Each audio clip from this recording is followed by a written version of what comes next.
Welcome to Burlap Teachers. Enjoy the video. In this video, I will explain how to publish your Canva website to WordPress.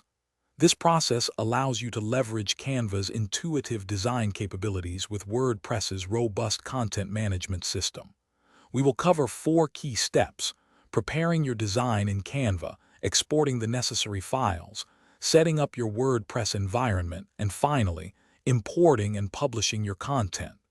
By the end, you will have a clear understanding of how to make your Canva creation live on WordPress.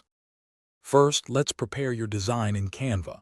Ensure all elements are optimized for web viewing and that your layout is exactly as you intend. Navigate to the Share button, then select Website from the options.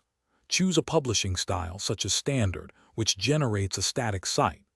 Finally, download the exported files, which will typically be provided as a compressed zip folder containing all your HTML, CSS, and image assets. This package is crucial for the next steps.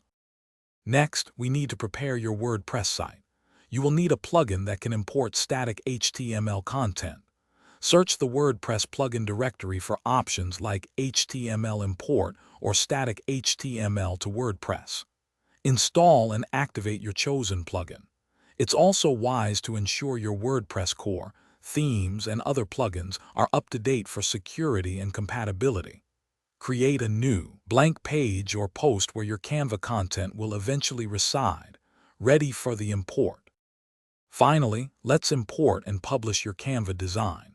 Using the plugin you installed, upload the zip file containing your exported Canva website. Follow the plugin's instructions to configure how the content should be integrated into your new WordPress page. After the import is complete, carefully preview the page to ensure everything looks as expected and that all links function correctly. Once satisfied, simply click Publish to make your beautifully designed Canva website live on your WordPress platform for the world to see. Thanks for watching. Consider subscribing if this video helped you.